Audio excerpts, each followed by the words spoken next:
Bonjour petits et grands lecteurs, j'espère que vous allez bien.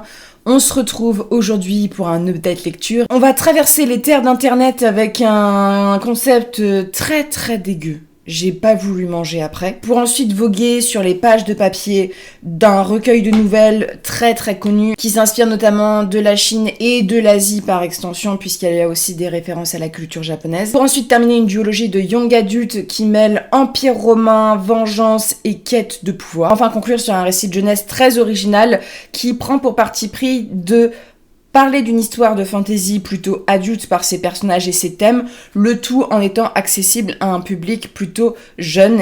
Et avant toute chose, je voulais simplement vous rappeler les dates de dédicaces que je vous mets ici. On va voyager en Normandie, à Normania, on va aller à Bondu, à côté de Lille, on va ensuite aller à Trolls et légendes en Belgique et à Imagina Livre à Portée-sur-Garonne, donc dans la banlieue de Toulouse. Et on est toujours en attente de date, donc je vous tiens au courant sur Instagram. Vous êtes en train de manger, on va parler d'un sujet, moi personnellement, qui me dégoûte un peu, donc reposez votre cuillère et vous reprendrez juste après. C'est le livre donc de Éric Larocca, As-tu mérité tes yeux? Ce texte, il m'a été conseillé par l'éditeur, c'est plus dégoûtant qu'horrifique, mais le parti pris est très intéressant. On va suivre donc deux femmes qui aiment les femmes et qui vont se rencontrer sur internet suite à un échange un peu particulier, la vente d'un épluche-pomme. Vous allez vous dire mais de quoi parle-t-on? Cet épluche-pomme appartient donc à une d'entre elles et elle y tient beaucoup, mais elle doit le vendre parce qu'elle a des soucis financiers. Une femme va se proposer de l'acheter et après avoir entendu toute l'histoire de cette femme sur son rapport à cette épluche-pomme, sur cette famille, voilà, elle va décider de payer le loyer de cette femme, voilà, de l'aider financièrement et à travers des conversations, ces deux femmes vont tomber amoureuses d'une certaine manière et là on va passer dans un contrat 50 nuances degrés mais un peu hardcore. Pas de fouet pampan, mais de je t'appartiens. Vous savez, tout le délire un peu de romantaisie, tu m'appartiens. Là on est là-dedans mais dans le genre qu'une va décider de tout ce que fait l'autre, voilà, et en échange, elle va veiller à son confort, veiller à l'entretenir et tout ça. Donc c'est la base, c'est cette relation-ci. Donc c'est un texte écrit par un homme, au début je me suis dit, on va écrire sur des femmes LGBT, mais je trouve que le texte est plutôt intéressant, même si le sous-texte questionne un petit peu, parce que le texte va parler d'une figure de la maternité. Une des deux femmes veut avoir un enfant, mais sont dans une situation où c'est pas vraiment possible mécaniquement pour l'instant. Et c'est difficile de vous parler parce que c'est une nouvelle qui alterne donc point de vue compte-rendu électronique, parce que c'est un compte-rendu d'enquête, parce qu'on sait qu'une des deux femmes est morte dès le début. On veut dire que le renversement de situation de fin, donc qui est vraiment du body horror et un truc qui me met très mal à l'aise et qui est très réussi au point que c'est tellement dégoûtant et c'est une figure de la maternité, ce qu'elle lui demande de faire, rien que d'y penser, j'ai envie de vomir ce que j'ai mangé ce matin. Franchement, qui va chercher ça comme idée? Je ne sais pas. Voilà, c'est dégueu. Je vous laisse découvrir le truc. Pour les gens qui l'ont lu, vous saurez si vous avez envie de lire un truc vraiment dégueulasse. On est là-dedans, avec une métaphore de la maternité et du sacrifice de soi, et c'est vraiment deux personnes qui ont des problèmes psychologiques. Une a vraiment un souci avec le fait d'être Dieu, d'être un peu, comment vous savez, ce syndrome de « je possède quelqu'un ». Et l'autre est totalement une jeune femme qui est sous emprise. Et c'est vraiment une vision de l'amour catastrophique, une vision de l'amour dépendante. Et vraiment, ce que la personne lui demande de faire, c'est atroce. Et c'est pas de tuer des animaux, dans le cas ici, parce qu'elle va lui demander, il y a pire. Et j'étais en mode, voilà, là, le texte est très bien fait, la chute est très bien faite. C'est vrai que ça me gêne un petit peu, le fait qu'on associe forcément la figure de la féminité à une figure d'avoir des enfants. Je pense que l'auteur a voulu le traiter comme étant le fait que c'est une peine que vivent beaucoup de couples lesbiens, mais c'est vrai que c'est un peu dommage de forcément retomber dans ces clichés-là, du fait que c'est la première question qui est posée. Voilà, je trouve que de la part d'un homme de forcément calquer ce désir-là sur une femme, je trouve ça un peu dommage, mais en soi, ça aborde aussi ce thème-ci, qui est un thème prégnant dans beaucoup de couples, et voilà, une bonne histoire d'horreur, une bonne histoire dégueulasse, et très bien réussie. Moi, j'étais embarquée dans le récit, et au fur et à mesure, je me suis dit, bon, d'accord, ça ça se passe bien, et plus j'allais dans le truc, j'étais en mode c'est quoi ce truc là? Qu'est-ce qui se passe? Et au point que j'ai pas voulu manger après. Donc on est quand même sur quelque chose de réussi, mais qui peut-être a pas mal de clichés sur les couples LGBT et qui tombe dans le délire un peu dominant-dominé, voilà, dans le couple. Mais c'est plus ce côté horrifique qu'il faut en tirer, le côté enquête et la construction du texte qui est intéressante parce qu'on part de la fin pour remonter et avoir le sujet de pourquoi cette personne est accusée. C'est assez intéressant là-dessus, mais je vous laisse découvrir pour les âmes un petit peu accrochées. On quitte nos claviers d'internet pour prendre nos tablettes sur lesquelles graver, puisqu'on va dans la Rome antique, inspiration romantique, avec le texte Conjuration de Bleu Guillou, le deuxième et dernier tome de cette duologie de young adulte chez Naos. Alors j'avais bien aimé le premier tome, en affirmant que c'était un texte qui était quand même assez cliché dans ses développements et qui a un personnage principal pas très agréable. Le côté agréable du personnage, c'est pas toujours le cas, j'ai pas d'atome crochu avec celui-ci. Conjuration, vous allez suivre l'histoire de Livia, qui appartient à une famille régnante d'un pays qui va être colonisé par l'Empire et qui va devenir une sorte d'otage après avoir vu son père assassiné par la magie de façon assez terrible. Pas se laisser, on va dire, abattre, dans le sens qu'elle va être mariée au deuxième héritier de l'empereur, donc elle n'est pas vouée à régner, mais elle a des grandes prétentions à obtenir le pouvoir, car l'héritière, Agrippine, est une personne qu'elle déteste, elles se détestent toutes les deux, qui a des petits problèmes, on va dire, de comportement, elle est assez violente, et le destin des personnages va basculer lorsque l'empereur va être assassiné. C'est toute une histoire autour des jeux de rôle d'assassinat des deux personnages féminins principaux qui va obtenir la couronne, alors que l'époux de Livia, qui est son meilleur ami homosexuel, c'est important de le dire parce que Livia a aussi une histoire d'amour à côté de son propre chef, il va être atteint de la magie, sauf que la magie, elle est incontrôlable et elle rend les gens fous et elle est interdite, donc il faut cacher le fait qu'un des héritiers là et surtout comment ce dernier va survivre.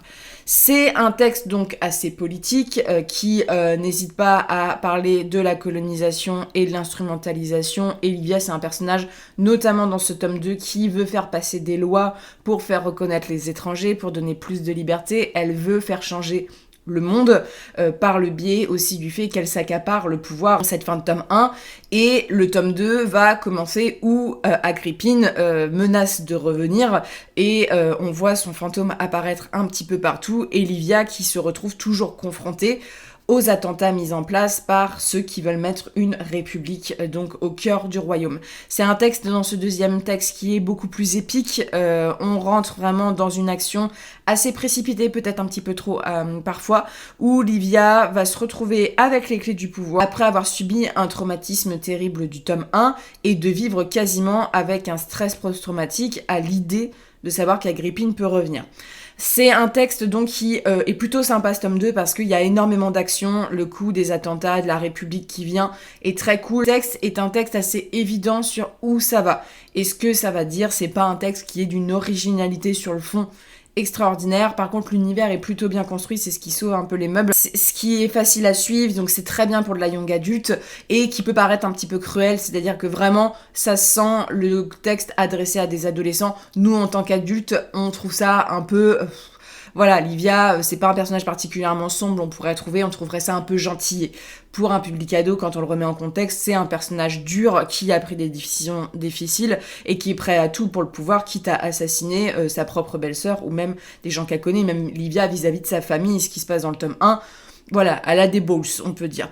Et c'est vrai que j'ai beaucoup aimé déjà la volonté de rendre le personnage de Livia un peu moins insipide, ou du moins un peu moins brut de décoffrage et surtout impassible comme elle pouvait l'être dans le tome 1. Moi j'ai eu beaucoup de mal. Là, on essaye de rendre une Livia un peu plus douce parce qu'elle a été traumatisée, et surtout une Livia qui essaye de changer les choses, donc d'avoir un point de vue un peu plus positif là-dessus, et de voir un petit peu comment ça se passait, parce qu'on voit qu'il y a du travail fouillé sur l'époque romaine et gréco-romaine, sur comment étaient votées les lois, les jeux de pouvoir, les grandes familles, ça c'est très cool. Et le texte, évidemment, va basculer dans le sens où Agrippine va revenir, ça on le sait dès le début, ça de toute façon c'est une histoire de deux femmes qui se battent pour une couronne, et le texte va pousser les personnages à devoir s'unir face à une force qui est plus grande, c'est-à-dire l'arrivée de la rébellion et de la République. C'est un texte qui est assez intéressant parce qu'il pose la question de savoir si l'installation d'une république maintenant est une bonne chose. De notre point de vue, nous, en tant que citoyens potentiellement français, je sais qu'il n'y a pas que des Français là-dessus, mais là je m'adresse plus particulièrement à des gens qui vivent sous une république. C'est vrai que pour nous ça paraît évident que ça soit la base, mais en fait le texte explique que pour une population qui n'est pas du tout, qui n'a pas accès à l'école, qui ne connaît rien et qui se bat pour ses propres avantages personnels, ça peut peut-être pas être une chose que positive pour le peuple en soi. Donc c'est assez intéressant. On est sur des personnages féminins qui sont les personnages rôle moteurs, qui ont à cœur de défendre leurs idées et leurs idéaux, même si parfois c'est un peu violent la façon dont c'est fait. Là, à travers les pics, à travers les empoisonnements, les retournements de situation, de savoir qui va vivre, qui va pas vivre, c'est un véritable page-turner. Après, le sens où ça va, comment ça y va, c'est pas étonnant, et c'est aussi un travail sur la relation entre Agrippine et Livia dans tout le texte. Moi, j'étais assez convaincue par la fin, parce que je pense que la fin est peut-être celle qui pourrait étonner le plus de personnes. Elle est pas forcément évidente, il y a une vraie scène finale alors qui est un peu précipitée, c'est ça que j'ai trouvé un peu dommage dans le texte, c'est qu'il y a quand même beaucoup de scènes où ça se précipite, même les scènes de combat, on est souvent à l'arrière, on n'est pas devant, c'est souvent des scènes où Livia doit fuir, elle est face au danger, pas forcément des scènes épiques où elle va se battre, et c'est vrai que la décision finale, et notamment c'est un texte pour de la young adulte qui n'hésite pas à tuer des personnages, c'est assez réjouissant, c'est bien fait, et surtout ça trace des relations qui sont assez importantes entre les personnages et on sait jamais trop si les personnages vont se trahir jusqu'à la fin ou pas. C'est une relation aussi à la famille, c'est tout un texte qui parle de la famille plus ou moins élargie, celle qu'on a adoptée de force ou non. Et je trouve que les personnages, en fait, c'est assez cohérent parce que on n'est pas sur un truc de famille parfaite, les personnages sont égoïstes, les personnages vont agir dans leur propre intérêt. Et voilà, le texte est crédible là-dessus et je pense que c'est une de ses forces, c'est qu'il est assez crédible. Il est bien mouvementé, il peut surprendre un lectorat assez jeune et surtout, il a un sous-texte assez important sur la colonisation et comment le pouvoir peut être instrumentalisé à des fins politiques parfois meilleurs, mais avec des actes qui sont répréhensibles. Et là, on est vraiment sur des personnages vicieux qui n'hésitent pas à assassiner. Après, moi, avec ce texte, j'ai un rapport où j'aurais voulu que ça soit un peu plus adulte, un peu plus... J'ai trouvé ça assez cliché dans certaines représentations. La Rome, voilà, c'est assez basique sur sa façon de fonctionner. Et surtout, on avance dans le texte en se disant que on va avoir plus d'informations, que ça va être plus creusé. Et en soi, c'est pas si creusé que ça, c'est plus tourné vers l'action et ça reste quand même assez en surface. Mais pour un roman qui se veut être un roman épique avant tout, un roman de femme, et pour le coup, là, il y a une histoire d'amour aussi dans ce texte-là qui veut dire quelque chose. Et la fin est très belle, faut dire ce qui est. La fin, voilà, le parti pris qui a été choisi, je trouve qu'elle est très belle et le rapport à la magie qui est travaillé et quelques scènes, en fait... Ce qui est assez perturbant avec ce texte, c'est que l'histoire en soi est assez young adulte. C'est pas un texte très complexe sur l'univers avec vraiment des bouleversements, mais il y a quelques fulgurances épiques avec notamment quelques massacres, parce que si on parle de massacres, qui sont plutôt bien faits et qui sont assez réalistes par rapport à la période inspirée, mais surtout, peuvent assez choquer un jeune public. Livia et son époux, c'est une relation qui est assez marquante dans le récit, et toute l'histoire de Caius dans le texte, moi c'est un des points très positifs, c'est que c'est assez tragique et assez beau, et de voir un homme qui se fait dépasser par sa magie, qui plonge dans la folie, et qui n'est pas écouté en fait, parce qu'il est mis au banc, parce qu'on parle de ça aussi. C'est assez intéressant, c'est Livia, à force de vouloir prendre le pouvoir, elle écarte un petit peu tout le monde, et elle fait du mal aussi à tout le monde. Il en reste qu'on passe un bon moment de lecture, c'est un bon divertissement, et il y a tellement peu de choses qui sortent sur la Rome antique que c'est sympa à suivre, et je pense que ça pourra convaincre les lecteurs et les lectrices qui aiment bien cette période. Je vais vous parler d'un texte, on l'a abordé il y a pas très très longtemps, mais j'ai lu La ménagerie de papier, donc de Ken Liu, qui est un recueil de nouvelles qui a eu beaucoup de prix. Alors c'est un texte qui est connu, mais c'est vrai que Ken Liu a tendance, notamment à l'étranger, à être beaucoup plus reconnu pour d'autres nouvelles, mais surtout pour La Grâce des Rois, avec des rumeurs de projets d'adaptation et ce genre de choses. Alors, La ménagerie de papier, c'est un recueil de nouvelles. Alors, comme tout recueil de nouvelles, il y a du bon, il y a du mauvais. Moi, j'ai passé un très bon moment de lecture parce que je trouve que Can Liu est très très bon en nouvelles pour le coup. Il sait maîtriser les chutes, il sait faire une diversité de nouvelles et surtout, il aborde des thèmes qui sont assez touchants, que ce soit vis-à-vis du couple, vis-à-vis de l'héritage, que ce soit l'héritage familial, mais aussi l'héritage du pays parce que Can Liu, c'est un homme qui est né en Chine et qui a ensuite émigré aux États-Unis. On alterne avec des petites nouvelles assez courtes qui travaillent plus la forme par exemple que le fond. On voit que c'est un peu un exercice littéraire, ça peut convaincre certaines personnes. Moi, c'est pas forcément ce que je cherchais là-dedans. Ce que je cherchais, c'était vraiment les inspirations de cet auteur et notamment toute cette culture chinoise et par extension ici, je dis culture asiatique parce que notamment La ménagerie de papier, ce qui a donné le nom au texte, c'est des inspirations de la culture japonaise ici avec la culture des origamis. C'est un texte qui est bouleversant sur la relation fils et mère, et notamment d'une mère qui n'arrive pas à s'assimiler à la culture dans laquelle elle a été envoyée. C'est une femme qui a choisi de se marier avec un blanc pour échapper à sa condition misérable et notamment à la famine et qui va se retrouver écartée de son fils par la culture dans laquelle il grandit et elle lui fait des origamis qui s'animent. C'est vraiment touchant, c'est un texte, moi, qui m'a plusieurs fois, j'ai été très très émue par l'écriture. Alors vous allez avoir des choses un peu plus science-fiction. À un moment, il y a une nouvelle, c'est que de l'exposition de peuples assez étranges. On va parler de justice sociale, par exemple dans La Plaideuse, où on a une jeune fille qui veut plaider la cause d'une personne qui risque de mourir. Donc voilà, on parle de ça aussi. Il y a aussi pas mal de références à Dieu, contre toute attente. Il y a même une nouvelle où il y a un personnage qui est littéralement en train d'échanger avec lui. Et moi, il y a une nouvelle qui m'a beaucoup plu, qui parle d'immortalité, avec une jeune femme à la vie un peu complexe qui va faire la rencontre d'un homme qui va créer une sorte de sérum d'immortalité. Et on va raconter toute sa vie et son choix notamment de savoir si elle va rester immortelle ou non. C'est un récit de femme qui est profondément touchant, un récit sur l'amour et les amours et le rapport à ses enfants aussi. C'est un texte que j'ai trouvé vraiment vraiment touchant. En fait, j'ai trouvé Alors déjà dans La Grâce des Rois, j'avais trouvé que Can Liu maîtrisait beaucoup le côté déchirant, le côté sentimental. C'est quelqu'un qui a beau faire de l'épique, il est capable de parler de l'intérieur de l'âme humaine. Ça m'a assez bouleversée sur plusieurs points et comme beaucoup d'auteurs de nouvelles, c'est vrai que Can Liu brille là-dedans, c'est qu'il a des idées un peu géniales. Il y a une nouvelle qui s'appelle L'algorithme de l'amour qui est très sympa, où on a une nana qui tombe amoureuse de l'ex-petite amie de sa meilleure amie. Et elle est très gênée en fait, elle aime cet homme, mais elle est gênée par le fait que il a déjà partagé son lit avec sa meilleure amie, que ça va forcément entacher leur relation. Donc elle décide de passer par un service d'effacement de mémoire pour lui faire oublier à cette fille, faire oublier à son copain cette fille.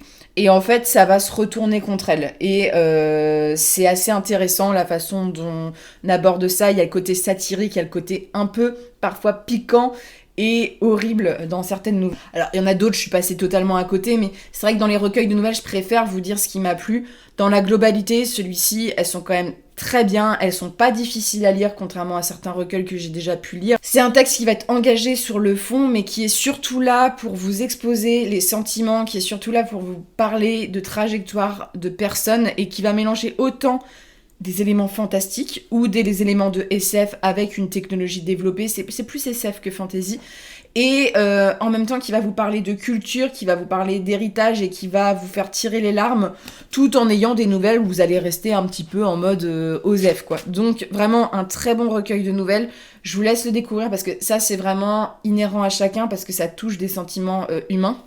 Et enfin, on va plonger dans un texte qui s'inspire des jeux de rôle, qui est un texte très original pour le coup, et qui est un peu entre deux mouvements, c'est-à-dire que c'est de la young adulte, c'est publié chez un éditeur young adulte, la plume est assez jeunesse et young adulte, le fond est assez young adulte parce que c'est pas non plus extrêmement creusé, il y a beaucoup d'action, il n'y a pas un mot en plus, vraiment c'est des phrases qui sont construites pour la jeunesse, et en même temps, contrairement à beaucoup de récits de young adulte, on va aborder des thèmes plutôt inhérents aux adultes et surtout la majorité des personnages sont des personnages adultes, c'est Sorcier, donc de Maxime Fontaine et de Romain Watson. Moi j'avais rencontré un des auteurs il y a quelques années donc à un festival et on s'est retrouvés sur la même dédicace librairie au Légendarium, donc je leur ai pris le tome 2 parce que j'avais bien aimé le tome 1 et ce tome 2 j'ai beaucoup aimé, j'ai lu quasiment le tome en une traite. C'est un univers qui est difficile à vous présenter parce que c'est un univers un peu ubuesque dans le sens que c'est très original. Il y a autant la culture du cirque que la culture de la magie, que la culture des mondes parallèles, que on a des inspirations des cultures européennes, africaines, asiatiques. C'est très très très très riche et il y a une énorme diversité de personnages. Et je pense que le seul bémol que je pourrais donner à ce livre, c'est que, heureusement, qu'il y a un petit résumé du tome 1, ça m'a aidé, c'est qu'il y a beaucoup de personnages, donc on se mêle un petit peu les pinceau. Le problème des récits polyphoniques, c'est qu'on a tendance à piétiner et à ce que l'histoire n'avance pas beaucoup. L'histoire en soi, ici, dans ce tome 2, c'est typiquement un tome 2 de transition. Il y a donc, dans ce tome 1, l'histoire d'une troupe de cirque qui va se voir attaquée par des clowns et qui vont voir certains de leurs membres emmenés de force dans le royaume du roi clochard. Et on va suivre donc cette troupe qui essaye de sauver ces personnages et on va retrouver en majorité cette troupe ici dans le tome 2 avec un des leurs qui va devoir être forcé à travailler pour un homme incongru dans un royaume éloigné. Une femme qu'on appelle la Mambo qui est amoureuse de cet homme parce que l'histoire d'amour est très très belle là-dedans. Et qui, elle, est une femme avec des énormes pouvoirs qui va être envoyée pour rejoindre un homme, combattre une secte, parce qu'il y a tout un truc avec des sectes. C'est très original, comme je vous dis, comme univers. Ça peut plaire ou peut pas plaire, parce qu'il y a un côté un peu, j'irais pas brouillon, parce que c'est maîtrisé, mais c'est peu habituel. Voilà, vous allez être un peu sorti de votre zone de confort. Et on va voir en parallèle le personnage d'Elena qui va attendre un enfant alors qu'elle n'est pas du tout une personne qui est sorcière et c'est aussi l'arrivée de la magie et d'un enfant qui risque de bouleverser les choses. Et en parallèle, on a la survenue de personnages négatifs qui essayent de récupérer certains objets. C'est plein de quêtes en fait qui sont menées par des personnages qui se tisse autour d'une histoire principale. En fait, la qualité principale de ce texte-ci, au-delà du fait qu'il n'y a que de l'action, il n'y a pas une phrase en trop, franchement, c'est un véritable page-turner, donc ça se lit très bien, c'est le fait que les personnages sont plutôt bien écrits. Et je pense que pour de la jeunesse, et pour avoir vu des jeunes personnes, donc maintenant qui sont fin adolescence, des jeunes adultes qui ont lu ce texte, en fait, qui disait que c'était un des premiers textes où ils avaient été confrontés à des questions un peu plus évoluées et à des personnages plus adultes. Et je suis d'accord, parce qu'en fait, il y a très peu d'enfants dans le texte. Il y a une vraie esthétique un peu, tu vois, on parle de sacrifice humain, on parle de choses très glauques, mais rien n'est montré. Donc en fait, ça peut être lu par des enfants parce que véritablement, il y a très peu de passages, il n'y a pas de passage gore, tout est un peu, on va dire, sous-entendu. Et en même temps, on a cette diversité. Là, par exemple, le triangle amoureux dans le texte est très bien maîtrisé. Entre une femme qui essaye de s'attacher à un homme avec qui elle a joué pendant des années parce qu'elle va avoir un enfant avec lui et qu'elle veut le garder pour qu'il soit le père, et une femme qui est amoureuse de cet homme, qui a toujours été là pour lui, et qui se retrouve à voir l'homme qu'elle a aimé faire un enfant avec une autre. Il y a des thèmes assez durs, mais on est aussi sur la perte de l'enfant, sur la perte de liberté, voilà, et sur des personnages hyper badass, c'est-à-dire qu'on a des vieux mages, on a des vieux sorciers africains, mais du genre, le mec, il arrive, il explose une aura, tu vois, il arrive, et vraiment... Il est très très cool et les personnages sont charismatiques. En fait, c'est ça et c'est pour ça que je axe sur le fait que ça a inspiré des jeux de rôle parce que c'est ce que disent les auteurs. Mais les personnages, ils ont chacun leur particularité, leur histoire, ils fonctionnent bien et ils sont pas d'accord forcément les uns avec les autres. Ils sont prêts à se faire des crasses et en même temps ils doivent s'allier face à une force qui est beaucoup plus importante. Donc moi vraiment j'ai aimé ce côté-là. Après je me rends bien compte que ce texte, alors d'une part quand on est adulte ça peut être des thèmes qui sont... Tout va très très vite, donc en fait rien n'est creusé, donc ça peut faire une question de frustration, mais c'est aussi un univers très original. Et le problème avec les univers très originaux dans une époque qui est comme la nôtre, d'une fantaisie qui est de plus en plus pauvre, c'est que je pense que ça peut perturber plus d'un lecteur parce qu'en fait, on ne lui donne pas les clés habituelles de lecture, on lui offre pas un univers habituel. Qui se douterait qu'on mélangerait l'univers du cirque, de la magie et l'univers des sectes dans le même bouquin, tu vois. Donc c'est ça qui fait aussi le sel de ce récit et merci de proposer des univers comme ça. Mais c'est le genre d'univers, je peux pas vous promettre que vous allez aimer ou pas. C'est vraiment au cas par cas, si vous vous accrochez ou pas. C'est un récit où j'ai passé un bon moment et je lirai le 3e tome avec grande joie pour savoir un petit peu comment ça se termine. Mais voilà, c'est pas une série vers laquelle je vais aller forcément me tourner au premier abord parce que je suis plus vraiment la cible. Par contre, vraiment, l'univers, je pense qu'il y a des auteurs d'imaginaire qui devraient un petit peu s'inspirer de ce genre de là, de voir qu'on peut faire des trucs qui ont l'air d'avoir aucun rapport et qui peuvent être un peu what the fuck, et en fait que ça fonctionne. C'est ça qui est bien dans le texte, c'est que ça fonctionne. C'est très épique, c'est très jeu de rôle, jeu vidéo quand vous le lisez. Moi, c'est vraiment l'image que j'en ai eue, c'est très visuel, et en même temps, c'est touchant, et on s'ennuie pas. Vraiment un très bon livre de divertissement. Il y a 2 séries, il me semble, et il y a une autre série, je crois, qui est prévue aussi. Vraiment, c'est assez large, et rien que si vous souhaitez faire un cadeau à un jeune public entre du 13-16 ans, par exemple, même un petit peu plus tardivement, ça c'est très très cool. Pour le coup, là-dessus, ça peut s'éclater. C'est un texte qui fait une véritable proposition pour le lectorat jeunesse, d'une proposition un peu plus adulte et surtout de pas retomber dans les biais de 2 jeunes qui doivent sauver le monde. Là, on est sur de l'originalité. Et moi, l'univers du cirque, c'est vrai que c'est un univers que j'aime beaucoup et c'est très intéressant de le revoir là-dedans. Sur ce, n'hésitez pas à me dire ce que vous avez pensé de ces livres si vous les avez lus et je vous souhaite de très bonnes lectures et une très bonne journée.